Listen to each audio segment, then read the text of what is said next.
다른 나라와 달리 우리나라는 이 동명이인이 많습니다.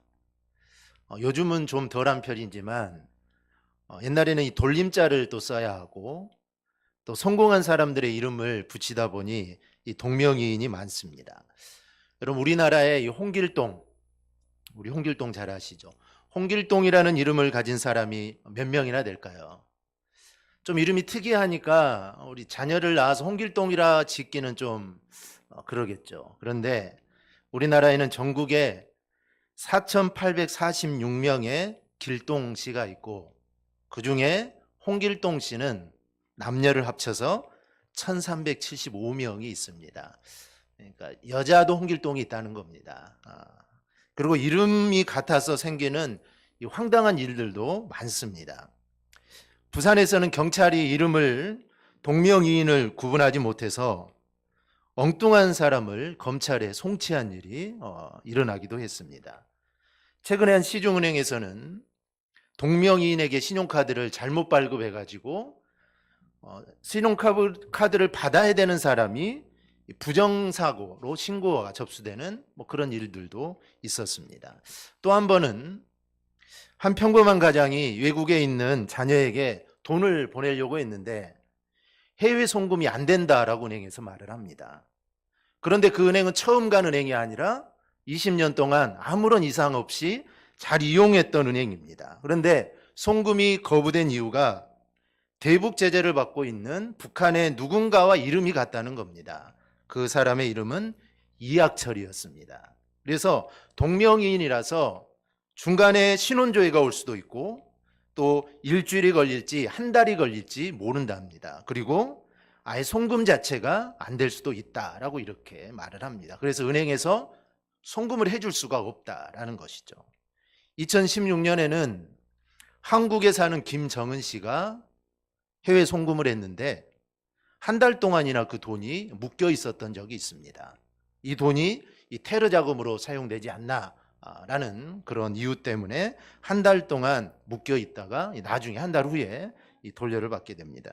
그리고 은행에서는 선물을 줬는데 한 달 동안 이런 일이 발생했으니 뭘 좀 선물을 줬을까요?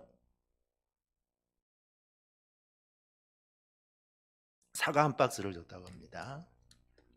진짜 있었던 일입니다. 사과 한 박스를 받았답니다. 여하튼 우리 주변에는 이 동명이인들이 참 많습니다.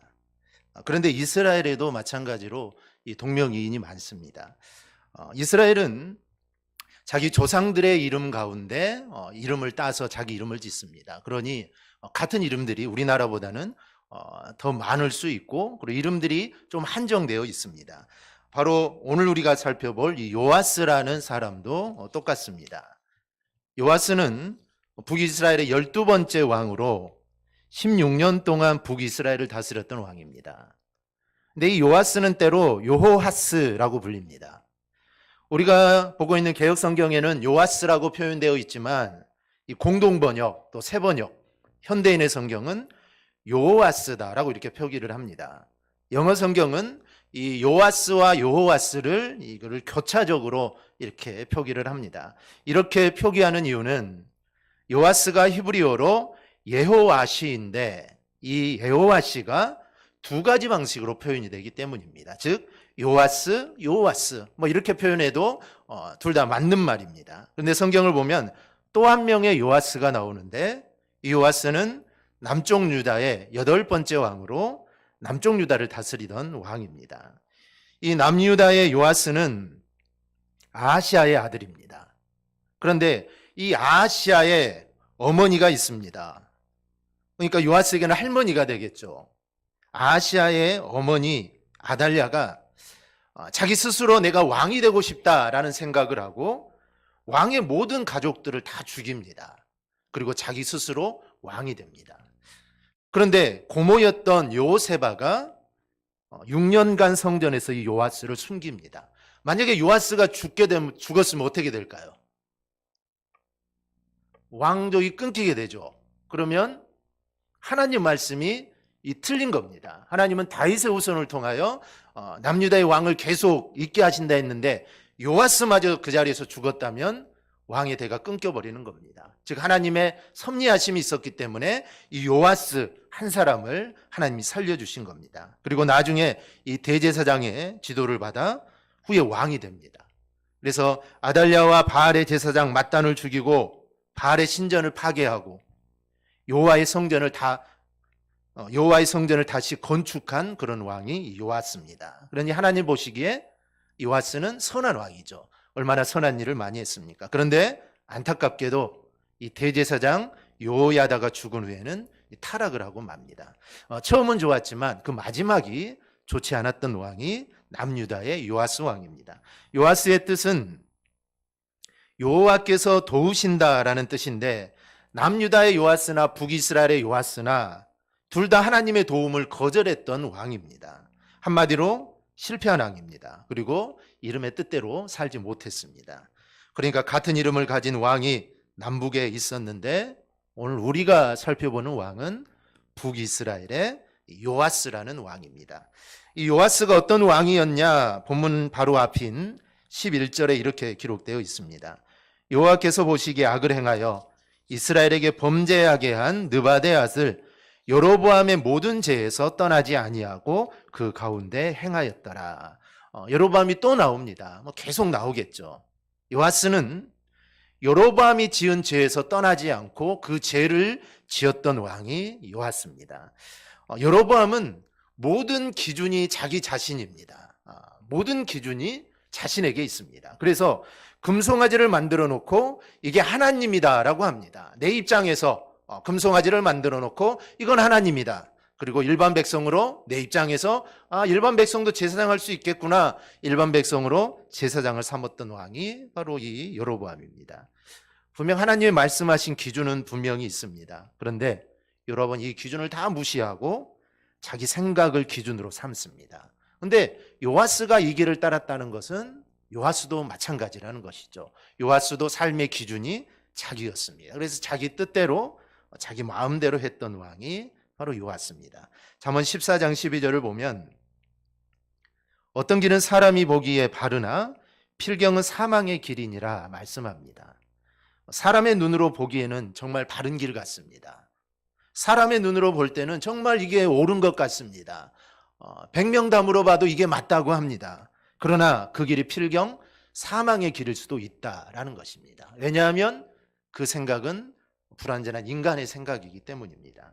그리고 기준이 자기이고 사람이고 쾌락이기 때문입니다. 그러니 그 길은 내가 보기에는 좋아 보여도 결국에는 이거는 망하는 길이 됩니다. 그런데 요아스가 이런 삶을 살았다는 겁니다. 그런데 이 요아스 왕에게 아주 특별한 사건이 있었는데 그것이 바로 오늘 본문 말씀입니다. 오늘 본문을 보면 이 일이 엘리사가 죽을 병이 들었을 때 있었던 일이다라고 말을 합니다. 14절 이후를 보면 이제 엘리사가 죽을 병에 들게 됩니다. 그런데 엘리사 선지자가 죽을 병에 걸렸다 하니 요아스 왕이 문안을 가게 됩니다. 그런데 문병을 가서 눈물을 흘리게 됩니다. 악한 왕이었는데 이제 선지자가 죽는다고 하니 가서 눈물을 흘리면서 나의 아버지여 나의 아버지여 이스라엘에 지키던 전차와 마병이여 라고 이렇게 부르짖습니다. 그러자 엘리사가 요아스에게 활과 화살을 가져오라고 합니다. 그리고 요아스가 활과 화살을 가져오자 엘리사 선지자는 왕에게 활을 쏠 준비를 하라고 하고 자기 손을 왕의 손 위에 얹습니다. 그리고 왕에게 동쪽 창문을 열고 활을 쏘라라고 말을 합니다. 요아스 왕이 활을 쏘자 엘리사는 이것은 여호와의 화살 곧 아람에 대한 승리의 화살입니다. 왕은 아벡에게 아람군을 쳐서 그들을 완전히 정복하게 될 것입니다. 지금 이스라엘 괴롭히는 나라가 있는데 그 나라를 왕이 정복할 것이다 라고 이렇게 말을 해줍니다. 그리고 엘리사 선지자가 다시 왕에게 다른 화살을 집어 땅을 치라고 합니다. 화살을 가지고 땅을 치라. 요아스 왕은 땅을 3번을 칩니다. 그러자 엘리사가 화를 냅니다. 왕은 5번을 쳤어야 합니다. 왜 3번만 칩니까? 라는 것이죠. 왕이 3번밖에 치지 않았기 때문에 왕은 3번만 무찌를 것입니다. 만약에 6번 쳤으면 6번 물리칠 것이고 만약에 계속 쳤다면 완전하게 물리칠 수 있었을 겁니다. 그리고 엘리사 선지자는 이제 죽습니다. 이 일은 요아스와 이스라엘에게 아주 중요한 일입니다. 물론 요아스 왕의 치세에 있어도 중대한 일이죠. 또 하나가 열왕기하 14장을 보면 남유다의 아마사 왕과 싸운 이야기가 또 한 번 나옵니다. 그래서 오늘 이 두 사건을 중심으로 우리가 요아스의 왕의 모습을 좀 살펴보려고 합니다. 첫째, 엘리사 선지자와 요아스 왕 사이에 일어난 일입니다. 이미 말씀드린 이 이야기는 몇 가지 의문점이 생깁니다. 첫째는 왜 이런 일이 일어났을까 하는 겁니다. 요아스는 악한 왕입니다. 그런데 왜 엘리사 선지자는 자기가 죽어가면서 왜 이스라엘의 승리를 예언하고 이렇게 죽게 되었을까요? 우리가 먼저 선지자가 누군가를 좀 알아야 됩니다. 선지자는 히브리어로 이 나비란 단어입니다. 나비가 선지자인데요. 선지자는 하나님의 말씀을 받아서 전하는 자가 선지자입니다. 즉 하나님 말씀하신 것을 과감 없이 그대로 전하는 게 선지자입니다. 그래서 하나님이 좋은 말도 주실 때가 있고 아니면 나라가 망할 것이다 이런 말을 하나님이 주실 수도 있습니다. 그러면 선지자는 그걸 정확하게 나라가 망한다 라고 정확하게 이야기를 해줘야 되는 게 바로 선지자의 사명입니다. 그런데 늘 하나님의 마음을 전하다 보니 선지자에게도 생겨나는 게 있습니다. 그것이 바로 하나님의 마음입니다. 하나님이 들려주는 말을 받으면 하나님 마음이 이렇겠구나, 하나님의 심정이 이렇겠구나, 그것을 이제 선지자들은 알게 됩니다. 엘리사 선지자는 북이스라엘 앞날을 알고 있었습니다. 그러나 설령 그렇다 하더라도 자신이 죽은 후에 이스라엘이 망하는 것을 원치 않았습니다. 그래서 죽음을 앞두고 내가 마지막으로 내가 이스라엘에 축복을 해주고 내가 죽어야겠다라는 그런 심정이 엘리사에게 있었던 겁니다. 그래서 예언을 하게 되는 거죠. 동쪽 창을 열고 활을 쏘라고 합니다. 이것은 아람에로부터의 구원을 의미하는 것입니다. 또 땅을 치라고 하자 요아스는 3번 칩니다. 노하면서 아람을 3번만 무찌르게 될 거다라고 말을 합니다. 만약 요아스가 아람에 대한 승리를 정말 갈망했다면 어땠을까요? 땅을 계속 쳤겠죠. 이 아람 내 우리가 무찔러야 되는데 간절함이 있었다면 아마 땅을 계속 쳤을 겁니다. 그런데 요아스는 그런 간절함이 없었습니다. 아람이 물러가든 쳐들어오든 그런 간절함이 없었기 때문에 그냥 3번만 땅을 치게 됩니다. 그런데 엘리사 선지자가 이런 일을 한 것은 그런 간절한 마음, 즉 아람의 침략에서 이스라엘이 자기 동족이 구원받기를 원하는 이 간절한 마음이 있었기 때문입니다. 그런데 사실 이 마음이 하나님의 마음입니다. 엘리사가 하나님의 마음을 알았기 때문에 축복을 한 거죠. 하나님이 이스라엘을 징계하시지만 그건 겉으로 드러나는 징계지만 하나님의 속마음은 다릅니다. 그런데 엘리사는 하나님의 마음을 알았다는 겁니다. 정말 말을 안 듣는 아들이 있습니다. 그래도 부모님은 그 아들이 잘 되기를 바라죠. 죽는 순간까지 그 아들 걱정하다가 죽습니다. 이 부모의 마음이나 하나님의 마음이나 마찬가지입니다. 이스라엘 백성들이 죄를 짓고 우상 숭배를 하고, 그런데 하나님의 마음은 그래도 그들이 잘 되고 복을 받기를 하나님은 원하십니다. 그래서 너희가 내게로 돌아오기만 하면 내가 다 용서해 주겠다. 내게로 돌아오기만 해라. 이거를 선지자를 통해 계속해서 선포를 하십니다. 이게 바로 하나님의 마음이죠. 왜 이런 일들이 일어나느냐? 그것은 하나님의 사랑 때문입니다. 그런데 그 하나님의 사랑을 지금 저와 여러분들이 받고 있다는 사실입니다. 그러니 내가 하나님 말씀대로 살지 못한다고 너무 낙심하지 말고, 그런 중에도 하나님이 나를 사랑하고 있음을 우리가 늘 기억하며 우리가 살아갈 수 있기를 바랍니다. 또 하나는 이 예언의 성취입니다. 열왕기하 13장 25절입니다. 요아스의 아들 요아스가 하사엘의 아들 베나다의 손에서 성읍을 다시 빼앗으니 이 성읍들은 자기 부친 요아스가 전쟁 중에 빼앗겼던 것이라. 요아스가 베나닷을 3번 쳐서 무찌르고 이스라엘 성읍들을 회복하였더라. 엘리사 선지자의 예언 그대로 요아스 왕은 아람을 3번 물리칩니다. 그리고 빼앗겼던 성, 아버지가 빼앗겼던 성을 다시 찾습니다. 비록 요아스가 악한 왕이었고 여로보암을 따르는 왕이었지만 하나님은 요아스와 이스라엘을 절대로 포기할 수 없었습니다. 하나님은 어떤 죄를 지었든지 그 죄인도 품어주시는 분이 바로 우리 하나님이십니다. 요아스는 지금 멸망의 길을 가고 있습니다. 그러나 하나님은 아브라함의 언약을 기억하셔서 정말 다윗과의 언약, 아브라함과의 언약을 기억하셔서 이스라엘 지금까지 지켜주시는 겁니다. 뿐만 아니라 요아스가 아람을 무찌르고 성읍을 회복할 수 있는 은혜도 하나님은 주신 겁니다. 사실 이스라엘은 지속적으로 하나님께 불순종하고 우상을 섬겼습니다. 그럼에도 하나님은 이스라엘이 멸망하기를 원하지 않습니다. 그리고 불쌍히 여기셨기에 선자를 보내는 것이고 선자를 통하여 말씀도 주시고 그래도 안 들으면 또 징계도 하시는 겁니다. 만약에 이스라엘이 하나님 말씀에 순종하고 하나님 말씀을 정말 잘 붙들었다면 하나님은 이스라엘을 심판하지 않습니다. 심판하실 이유가 없죠. 그리고 이스라엘을 완전하게 회복시킬 것입니다. 그런데 이스라엘이 그렇게 살지를 못한다는 것이죠. 그런데 이를 상징적으로 보여주는 사건이 나옵니다. 20절, 21절에 보면 엘리사의 뼈에 시체가 닿자 회생한 사건입니다. 엘리사가 죽으니 그를 장사하였고 해가 바뀜에 모압 도적대들이 그 땅에 온지라. 마침 사람을 장사하는 자들이 그 도적대를 보고 그의 시체를 엘리사의 묘실에 들어 던짐에 시체가 엘리사의 뼈에 닿자 곧 회생하여 일어섰더라. 그 당시 모압의 도적대가 봄만 되면 쳐들어옵니다. 그런데 이스라엘 사람들이 누군가를 장사를 지내다가 이 모압 사람들이 쳐들어오니까 얼마나 놀라겠습니까?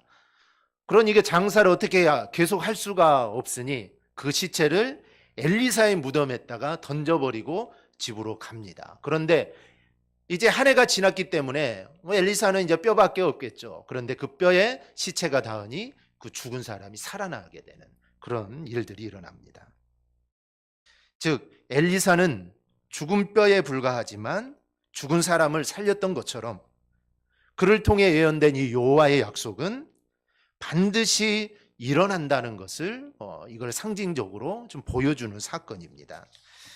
이것은 물론 지금도 마찬가지입니다. 죄로 죽은 인생도 말씀을 통하여 우리가 새롭게 일어날 수가 있습니다. 예수 그리스도로 인해 우리는 다시 살아날 수 있습니다. 이것이 하나님의 은혜고 하나님의 사랑이고 하나님의 구원입니다. 우리는 이 사건에서 하나님의 사랑과 또 엘리사 선자의 사랑의 마음과 간절함을 봅니다.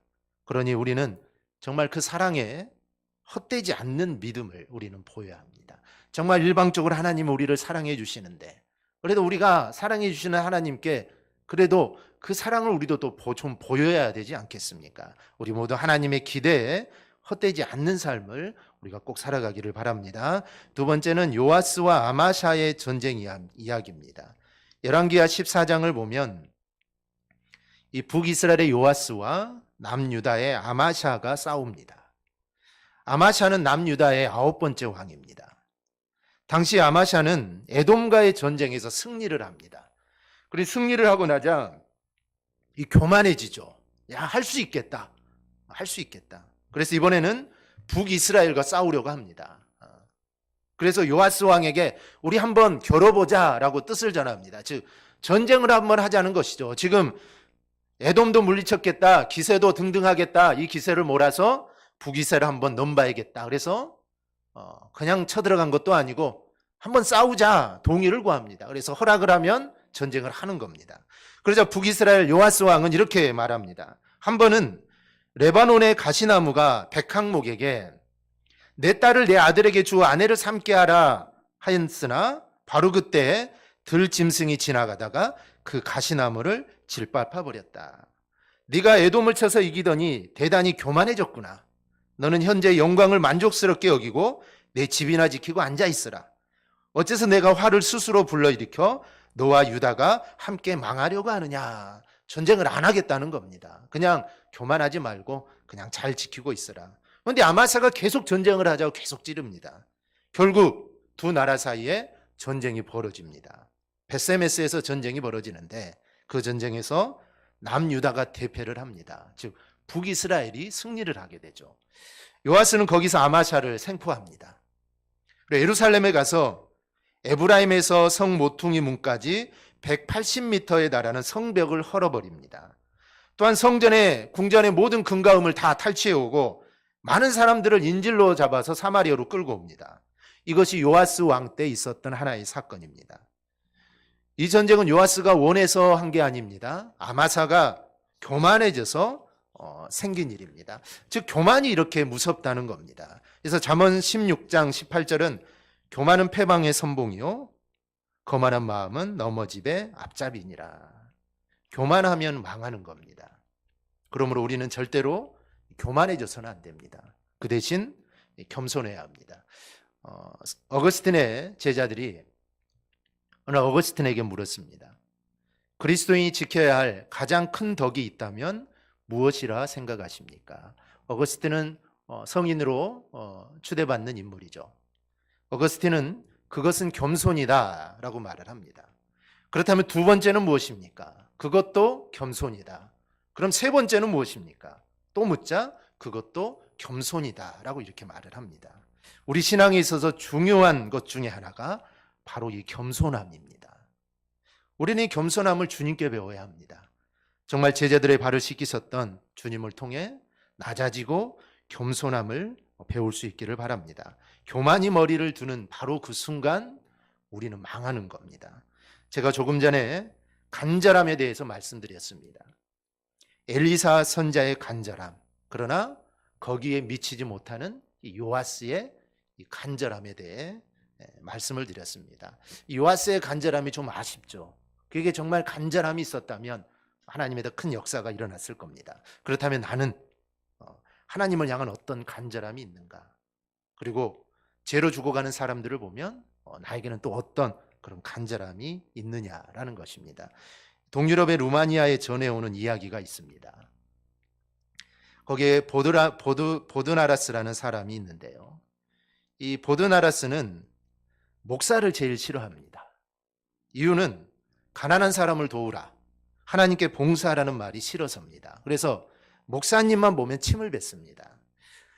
그러나 그 지역 목사님은 그때마다 침 뱉는 일이 당신한테 기쁜 일이면 마음대로 침을 뱉으라라고 이렇게 말을 합니다.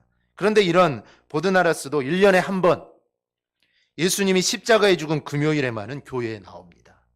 그리고 예수님이 고난당한 말씀을 들을 때마다 웁니다. 그러다가 헌금 시간이 다가오면은 얼른 교회를 빠져나가 버립니다. 이런 삶을 살았던 사람입니다. 그런데 그가 어느 날 죽어서 심판을 받는데 천사들이 그가 저지른 악한 행실들을 죄다 저울 위에 올려놓았는데 보드나라스를 불쌍히 여긴 천사가 그가 매년 2방울씩 흘린 그 눈물을 그 저울에 올려놓았습니다. 눈물밖에는 올려놓을 게 없었기 때문입니다. 그런데 놀라운 것은 그 눈물의 무게가 1년에 2방울씩 흘렸던 그 눈물의 무게가 그가 저지른 못된 행실의 무게와 똑같았다는 것입니다. 똑같았다는 것이죠. 그래서 천국을 보내야 되느냐 지옥을 보내야 되느냐 이런 결정되지 못하는 순간에 이 보드나라스가 얼른 자기가 저지른 이 못된 행실을 몇 개 저울에서 이렇게 집어내렸습니다. 몇 개 저울에서 집어내리니 저울이 선한 쪽으로 기울어졌습니다. 그러자 하나님은 슬픈 어조로 야 모든 창조물 가운데 심판날에 나를 속이려고 한 사람은 이 한 사람밖에 없다라고 하나님이 슬퍼하십니다. 그리고 천사들을 돌려보면서 누가 이 사람을 변호해 주겠는가라고 묻습니다. 천사들은 모두 조용하고 그때 한 천사가 이 사람이 살던 동네에 목사님 한 분이 계시는데 어쩌면 그분이 이 사람을 변호해 줄 줄 모르겠습니다 말을 합니다. 그래서 하나님은 목사님의 육체는 땅에 둔 채 이건 이야기입니다. 실제 이야기가 아니에요. 목사님의 영혼을 하늘로 불러드립니다. 보드나라스는 자기가 정말 매일 욕하고 침뱉었던 그 목사님을 보는 순간 절망을 합니다. 야 나는 이제 지옥 갈 수밖에 없겠구나. 그러나 목사님은 기쁘게 변호인의 역할을 수락하면서 이렇게 말합니다. 선하신 하나님, 나는 그가 내 얼굴에 침을 뱉도록 내버려 두었으며 그에게 조금도 원한을 품지 않았습니다. 내가 그를 용서해 줄 수 있었다면 하나님도 용서하실 수 있습니다. 그리고 무엇보다 중요한 것은 예수님께서 보드나라스의 죄 때문에 미리 벌을 받으셨는데 이 보드나라스가 또 벌을 받아야 한다는 것은 이거는 옳지 않습니다. 또한 이거 아주 실질적인 질문인데, 하나님 이 사람이 천국에 간다고 해서 뭐 하나님께 뭐 손해 볼 것이 있습니까? 그렇지 않지 않습니까? 천국이 좀 좁으면 천국을 좀 넓히면 되고, 악한 사람들을 착한 사람들과 함께 둘 수 없다면 그런 사람들을 위해 또 따로 천국을 만들면 되지 않습니까? 이 사람에게도 행복을 조금 나누어 주면 되지 않겠습니까? 하나님은 이 말씀에 감동이 되셔서 보르나라스를 즉시 천국으로 보내게 됩니다. 변론을 마친 목사님은 이제 허겁지겁 가려고 하자 하나님이 목사님을 보면서 여기 잠깐만 더 머물면서 야, 나와 좀 이야기 좀 하자라고 이렇게 합니다. 그러자 목사님은 감사하지만 예배 인도를 하는 일이 남아 있어서 사람들이 교회에서 기다리고 있습니다. 저는 돌아가서 제 의무를 수행하고 사람들에게 죄를 경계하라고 말하겠습니다. 죄를 조심하여 지옥에 가는 일이 없도록 하라고 말해야겠습니다. 루마니아의 전에 내려오는 이야기지만 여기서 우리가 알 수 있는 것은 하나님은 어떻게 하든지 우리를 사랑하려는 그 하나님의 간절함이 있습니다. 즉 어떻게 해서든지 이 사람을 정말 좀 천국에 보내고 싶어하는 그 간절함이 하나님께 있는 겁니다. 그리고 믿음의 사람들은 어떤 간절함을 가지고 우리가 이 땅을 살아가야 되는지 우리가 알 수 있는 이야기가 이 이야기입니다. 나에게는 어떠한 간절함이 있습니까? 세상 물질에 대한 간절함이 있습니까? 아니면 건강, 또 자녀의 앞길, 사업, 내가 관심 있는 것에 이 간절함이 있습니까? 이러한 간절함도 우리에게 필요하지만 정말 이런 것보다 더 관심을 가지고 우리가 간절해야 할 것이 있습니다. 그것은 바로 하나님입니다. 그리고 이 믿음입니다. 우리의 간절함의 방향이 이쪽으로 향해야 됩니다. 그럴 때 다른 간절함도 이루어지는 것입니다. 세상 사람들은 잘 모르죠. 그러나 우리는 하나님 말씀을 통해 알 수 있습니다. 세상 사람들은 아니라고 합니다. 하지만 믿는 성도는 하나님께 온전한 이 간절함이 있어야 합니다. 우리가 이 사실을 정말 기억하고 우리의 시선을 온전히 하나님께 두고 살아가는 우리 모두가 되기를 주님의 이름으로 축원합니다. 아멘. 기도하겠습니다.